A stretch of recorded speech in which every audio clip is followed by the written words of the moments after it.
Hey girlfriends, welcome back to the channel. It has been a minute. The tonsils are out of here. I am back on a weekly basis and I missed y'all. Dare I say, we got some new subscribers. Hey y'all. And if you're not yet subscribed, hit that notification bell.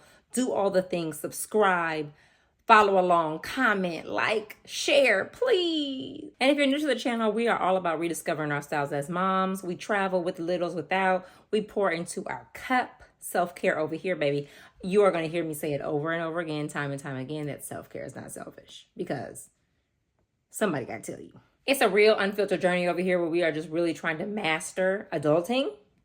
We are trying to survive mommying, and we're going to do it sometimes glammed up and sometimes not, okay? So today I got a special, it's almost time to go back to school. I have some things that I really need to get prepared in the house. I'm going to take you along on the journey with me as I really get organized in the girls' room specifically. I'm getting all the clothes out of here that don't fit. I'm organizing the closet. I'm making sure that we are going into a new school year with things that serve us and getting rid of the things that don't. We're going to donate, of course. While I do that, I'm going to talk to you guys a little bit about my tonsillectomy journey, what that was like. The experience was crazy painful, but it has been a full month and change since I had the surgery. It took 3 full weeks of recovery before I could even really comfortably speak to people.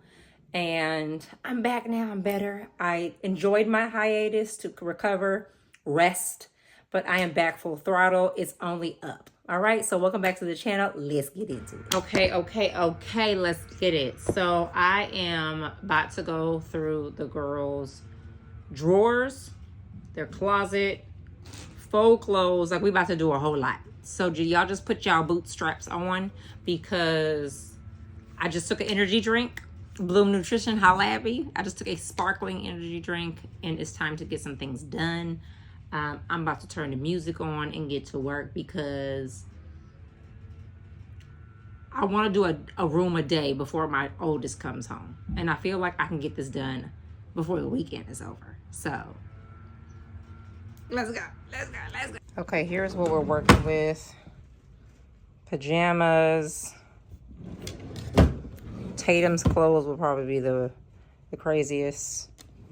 The closets, they're pretty well organized, but I want to get everything color coded. I want to get all the small stuff out of here. And let's do Tatum's side. Tatum's side is pretty good, but we just want to get anything that's too small. We want to get that up and out of here. Now, I don't necessarily mind folding clothes. It's the putting them away that just really pains me. What about y'all?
Alexa, pause. Okay, so let's get into what it was like having this tonsillectomy. So a few things. The reason why I had to have a tonsillectomy was because I was getting strep chronically. So more specifically during the winter and fall months when the kids go back to school. You know, the germ sharing is at an all-time high amongst the children. And of course, they bring it back to me, right? And they daddy. But for me, when I get sick, and this is how basically the doctor explained it, my immune response is strep. So some people get a cold. Some people have that nasty, like, you know, phlegmy cough that they get every flu season or whatever. I get strep. And when I get strep, I get it really bad. And so I was getting it 3 to 4 times within, you know, that couple month period. And the last time I got it in December, in the emergency room, my throat was so swollen that my airways were cutting off. And so it was enough that the repetition and the severity of the last case made my doctor say, well, actually it was a guest doctor who was helping me because my doctor was out of town, but she looked at my chart one time and was like, oh yeah, I'm making the recommendation and the referral for you to go see the ENT, ear, nose, and throat doctor. So thank God. I have been asking for my tonsils to be removed for years because I just knew that it was getting worse and worse, and I was getting it more and more frequently each year. So anyway, long story shorter, I got approved for it. I worked it out with work as to when it would be most convenient to have it, all that whoop-de-whoop-de-whoop. So now comes time to schedule and have the actual surgery. And there was a lot of stuff going on at work that I think God allowed to distract me because I didn't have time to be nervous, fearful, any of those things. So I went in and I was like pretty calm. I wasn't tripping. Like, I just was like, okay, this is another thing you got to do. You're just going to go in it and you're going to beast through it. And they being the doctors were very, honest about the fact that it was going to be a painful recovery. One of the reasons why the doctors in the past didn't want me to have the surgery is because it's a very bloody surgery, being that, you know, they're going in your throat, they have to remove, and I think burn off the ends. Don't quote me on that. But, and then with my case, they removed the tonsils as well as the adenoids, which sit behind your nose. So, long story shorter, I went in, I had the surgery. I was super, super nervous, and I'll put some like little behind the scenes up on the screen. I had posted a little bit that first weekend when I had the surgery, just letting y'all know that I had the surgery and what my kind of first week was like. And at that point, I think it was the first 3 days, what it was like. And at that point, the pain was not crazy because I was still like couldn't feel anything because the not Novocaine, because in your teeth, but the anesthesia, thank you. The anesthesia and whatever medicine they gave me, I could still not feel it completely. But about day 4, baby, day 3, day 4, I was miserable. It was hard to swallow. I was having pain, just like sharp pain. My throat was starting to scab and I could feel that. My throat was just so swollen. But through all of it, lots and lots of fluids, which actually were harder to consume. So I opted for like a thicker soft foods. So they tell you like a lot of liquids, unlimited ice cream, unlimited popsicles. But for me, I opted for like mashed potatoes, applesauce, ice cream, because it was easier to go down because it was a little thicker than the water. And when I say easier to go down, I mean I didn't have to use as much muscle, as much effort to swallow it. Whereas with liquid, you literally are guiding it down your throat. And these are things we don't think about because it doesn't hurt us. But being that I could feel everything, I needed that, like something that would like guide down. So that was that. I was taking my pain medicine every 3.5 hours. It was supposed to be every 4, but I had a smart tip to take it a little bit before the 4th hour so that I wasn't like in pain when it came time to eat, came time to take the medicine, blah, blah, blah, because the medicine was liquid. So yeah, I was just miserable. I slept a lot because, you know, every time you have surgery, your body's going to be recovering. And just 10 out of 10, don't recommend if you don't have to get it. But if you have to get it, on the opposite side, like, I don't know fully what, you know, how advantageous I am now having had it. But having had it, and knowing that I won't be getting strep as frequently, because you still can get strep. I'm happy about that. So that's that. I mean, my husband is really going to love the fact that I'm just folding all his drawers on camera. So yeah, so that was like day 3 through 11. So for 8 days, I was in excruciating pain. It was not wearing off. It wasn't getting better.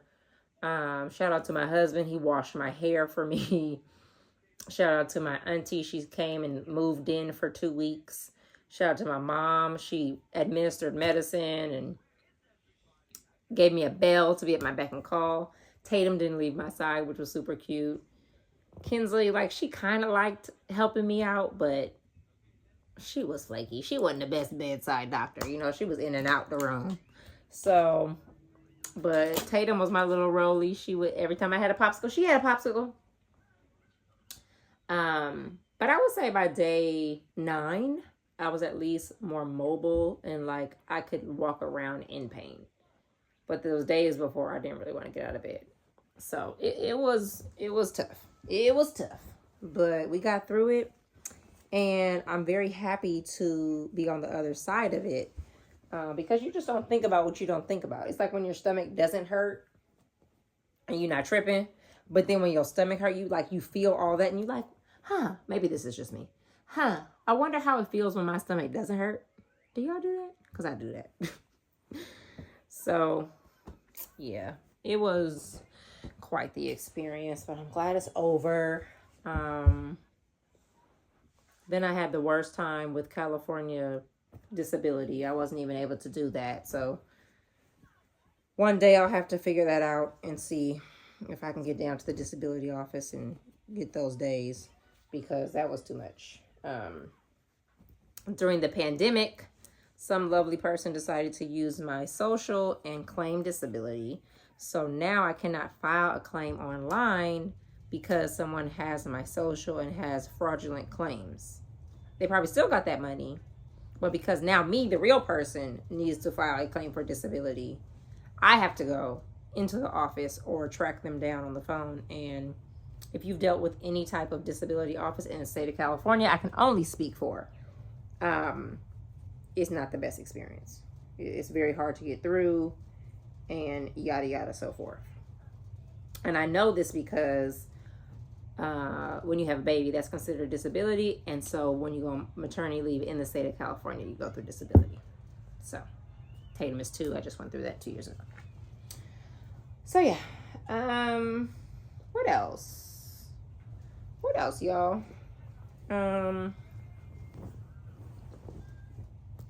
Oh, one thing that I was not really prepared for was my ears hurting.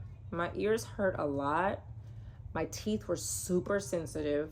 I could barely open my mouth for the first like 6 or 7 days. So brushing my teeth was like painful and uncomfortable because my teeth were sensitive. So I would like only brush the front and then try to kind of gargle, but I couldn't really use the muscles in my throat to gargle. And then I didn't want to drown. It just was weird. It was weird and awkward, but those were things that I found strange. I wasn't expecting the ear thing, the teeth thing. And the doctor told me that there would be one-off things that I would feel post-surgery because, you know, I had metal in my mouth. That's what they had to keep my mouth open for the surgery. Also, another point. Very interesting that the bed that they gurneyed me in, they gurneyed me in, and then they transferred me to the surgical bed. The surgical bed is this little. And I asked them, I said, is this the size bed for everybody? They said it's a one size fits all. Now, I'm a slim person, and I fit the bed. But I was like, how can everybody fit this bed? So that was interesting. That was very interesting to me. So, I'm like, this seemed like discrimination for your larger patients. How can they fit the bed? So anyway, that was pretty much my I ate a lot of cup of noodles, applesauce, mashed potatoes. I'm sick of that. I probably could not eat mashed potatoes ever again in life and be fine. What else? I ate a lot of, I couldn't even eat rice, y'all. That's like one of my favorite food groups. It's a food group for me because I love it so much. It was pretty much the same over and over. Once I got to the stage where I could have the cup of noodles, I kind of just asked my aunt to keep making that over and over. And then I kind of graduated from that and could eat Chef Boyardee ravioli. But, you know, just to switch it up and not be eating the same thing over and over, you know, it gets old. So, yeah. That was pretty much that. And, you know, I'm just hoping that my life has changed and that I won't be having to visit the ER twice, 2 to 3 times a season. Because what I do is, and I don't recommend this, but what I was doing was I would go to the hospital. They would tell me I have strep, which I already knew. Because at this point, I can tell myself. I can diagnose myself. I would call my sister and be like, Nat, I have strep again. My sister's a doctor. She'd be like, dang, girl, again? You need to tell your doctor to take them things out. And when I would get my prescribed medicine, you're supposed to take it, like the course, the full antibiotic course. I would save a few and not do the whole course. I would just wait till I felt better. So let's say it was a 5-day course. I would take 3 days worth, feel better, and then keep the last 2 days so that the next time I got strep, because it was inevitable, I would already have the medicine to start. Don't recommend, and it's definitely not recommended. Not what you should do, but that's what I was doing to get me through. So, judge your mama. Alexa, pause. Had to move over to this wall to give me a little support because I'm old and my back was hurting.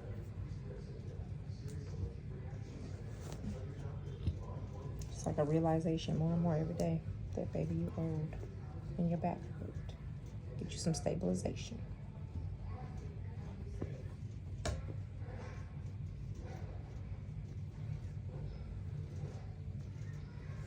Sad but true.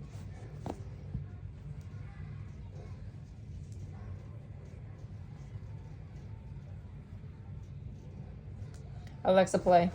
Okay, y'all, now we're moving on to the drawers. We're going to make sure that everything in there fits them or can fit. Moving on to the pajamas. Making sure everything fits and it's just not in here. You know? You go in the drawer, you look up for something, and then you're like, oh, this don't even fit.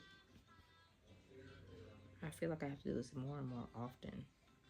Also, lately. Girls are hitting little spurts.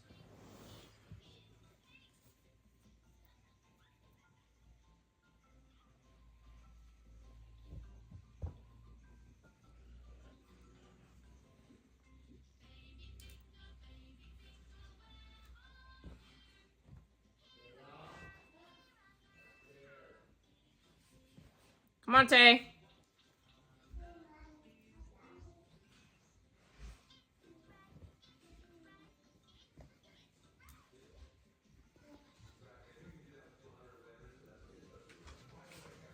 You got the whole bag of chicken? What you got? Daddy gave it to you? Awesome. Oh, thank you. I get one for me? Can I have it? No, there's another one in here. Can I have it? Yeah. Thank you. Mmm. Quality.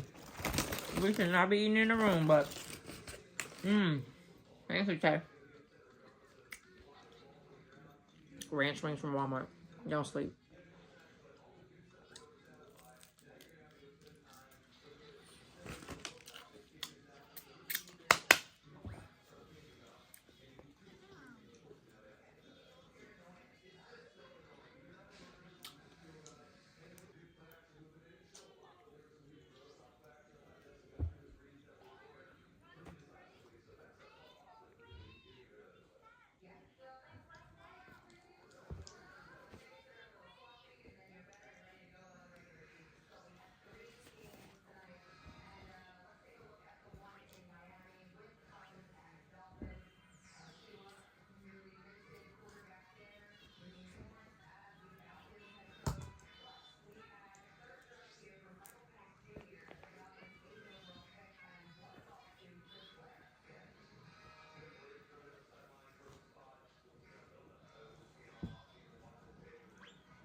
Oh, this one goes with this.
Okay, now that I did that, the pile that I got over there, the ones that are too small for Kinsley, I will then go through and see what I can keep for Tatum for when she grows into them.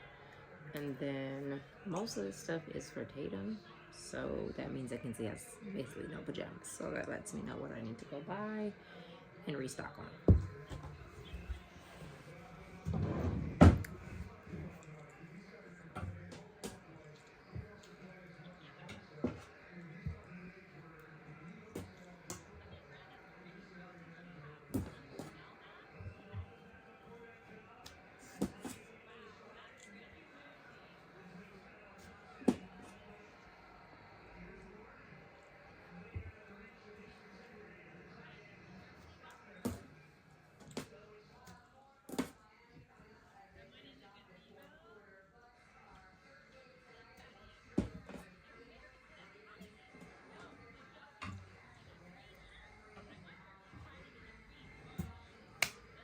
Okay, so this is how it looks now.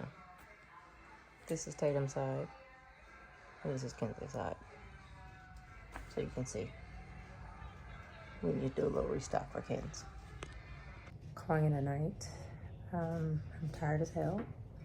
Between organizing, cooking, watching the Olympics, organizing, cooking, watching the Olympics, I'm done for the night. But let me show you what we made it to. So Kinsley's side is done. Still working on Tatum. Tatum has graduated from onesies to tanks and stuff. Pants, bottoms, and then Tatum's side, and pajamas. Kinsley's side, Tatum's side. And then this is the set of Kinsley's clothes that is too small for her. That's gonna go to Tatum. This is a set that's gonna go to a friend of the family. And this is a set that's going to the Goodwill.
Okay, y'all, we did it. It is Sunday. This video is about to go up, but we did it. We are organized.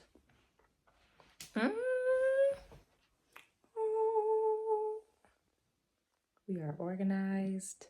We are ready for school to begin. I just feel so clear of mind, thought, and deed. I'm excited. So, girls' room is done. On to the next thing, because a mom's job is never done. But if you guys like this video, tap, comment, like, subscribe. Tell me what you guys want to see. I'm an open book to an extent. And come along for the journey. Again, like I said in the beginning, we are just trying to get the hang of this adulting thing, survive this mommying thing. If you're a wife, that's another added level. You know. And come along. Let's have a good time. Let's embrace all the blessings and the favor that God has for us together. Okay. Let's have a great rest of your night, rest of your day, wherever you're located. And I hope to see you again. Love you, mean it.